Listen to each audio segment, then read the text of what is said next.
we really didn't have any advanced warning. I mean, it was like we were just kind of thrown into this all of a sudden, right in the middle of March. I mean, it is almost as though someone called you early one morning, maybe March 17th or so, and said, good morning, your office building has burned down overnight.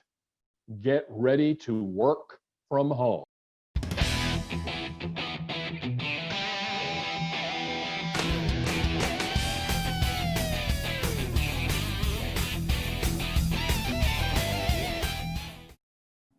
While the virus has put distance between us, the leader's job is to bring people together. Now, I do like to attribute those quotes to who said it, but I don't want to make too big a deal of it, but that one was actually from me.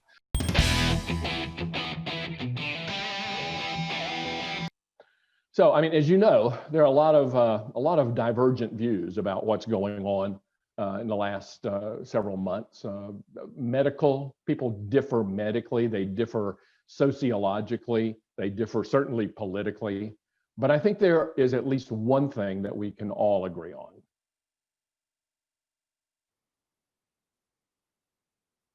And it also reminded me when I saw this sign at a local cleaners.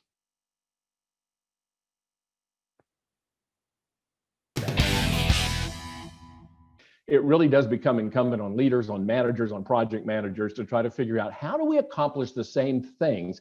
How do we keep our organizations productive? How do we keep people connected, people engaged, when so much in the environment really has changed? One of the things I do as I have prepared my material is to talk with people just like you to find out, what are you doing to meet the challenges of the new hybrid/remote workplace?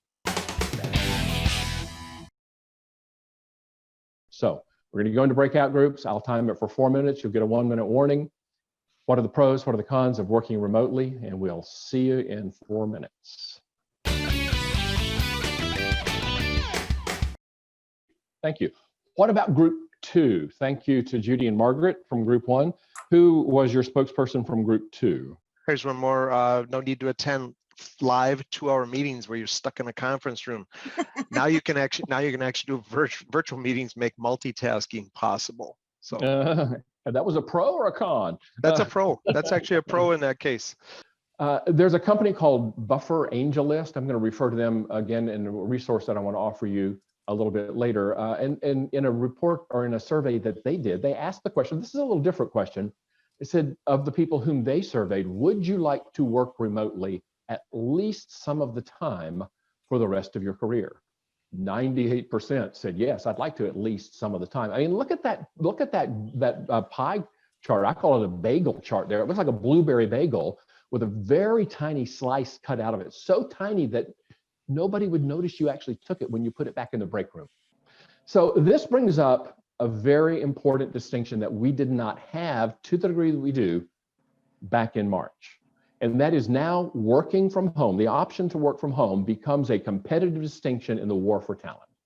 But here's the thing. When it comes to working from home, the rabbit is out of the hat. Whether we have a pandemic or not, whether everyone could come back into the office or not, the rabbit is out of the hat. People have been to the promised land. They have seen what's on the other side of the river, and many people are not coming back. There are some benefits to the employees, as you have mentioned, and people are not going to be willing to let go of those benefits very easily. But at the same time, we lose a great deal when people are scattered about unless we learn how to adapt sufficiently. So the spirit of the Hive is a big, big deal.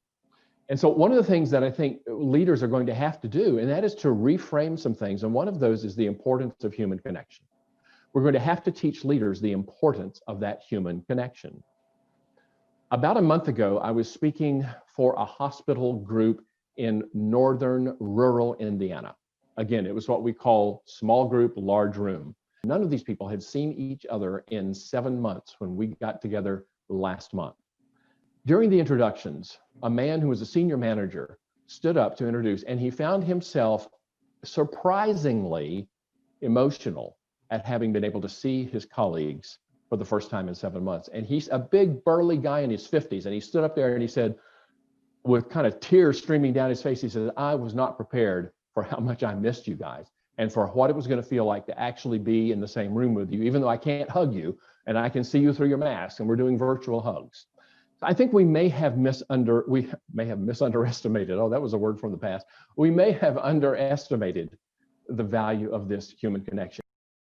Stop trying to equate virtual with in-person interaction. It is not the same. It is not the same. The way I put it is it's a little bit like, no, it's a lot like fat-free mayonnaise.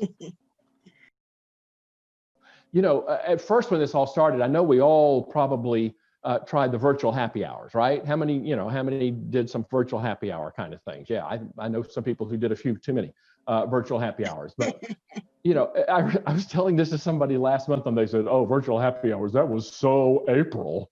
And I thought, yeah, you're right, because some organizations have continued with that, but some have outgrown that. I think in part because people began to have less and less of an appetite for seeing their colleagues in various states of dress and sobriety. We're going to go into breakout groups again, and I would like for everybody to share, everybody who can, to share one idea that you have tried with your hybrid or remote workforce.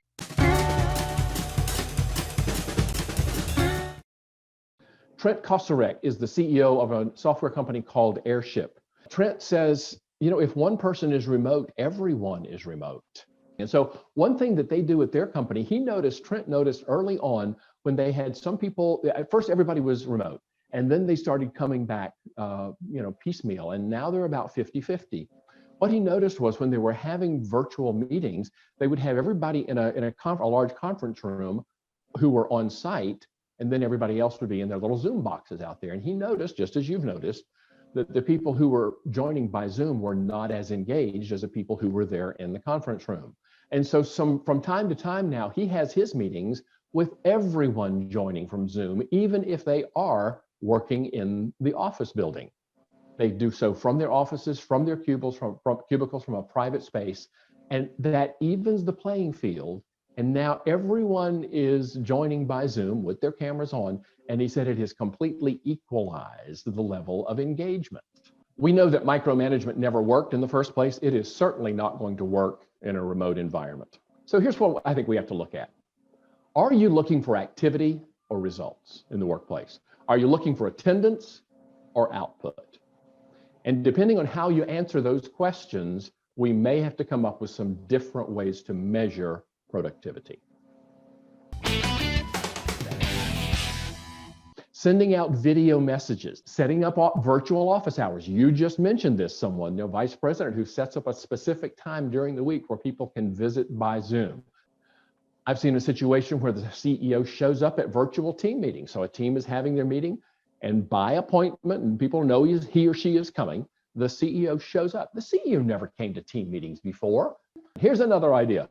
Everybody create their own user's manual. That's a little bit facetious in quotes, but it is something that will tell people, here's what's going to work best for me for virtual communication. Make space at the top of virtual meetings for personal chat. And the twist I heard was, if our meeting starts at 10 o'clock, let's start the personal part at 10 minutes to 10. I sat in on a meeting one time where they said, all right, everybody, tell us what's on and I thought they were going to say, tell us what's on your mind. They said, tell us what's on your feet. And everybody had to show their socks.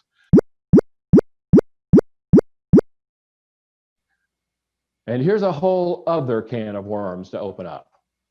When we talk about, do you care? And I will tell you, nobody has figured out the whole school situation and how to make that work. But I will give you one piece of advice, and that is never force someone to choose between their child and their career. It doesn't matter how they choose, you will lose. And Jim looked up at him and he said, oh, you're not the wee boy. And he said, He said, I took over the management of this farm about 20 years ago, and I've always remembered that night, mainly because we didn't have anything for breakfast the next morning. But I've always remembered what you said. First, you feed the troops. He said, there have been some times when there wasn't a lot to feed the troops, our farm hands, but I've always remembered that and done that. And you know what? You look around and we're doing pretty well. Friends in PMI of the Hudson Valley, Everybody is hungry for something. What are your people hungry for? Thank you.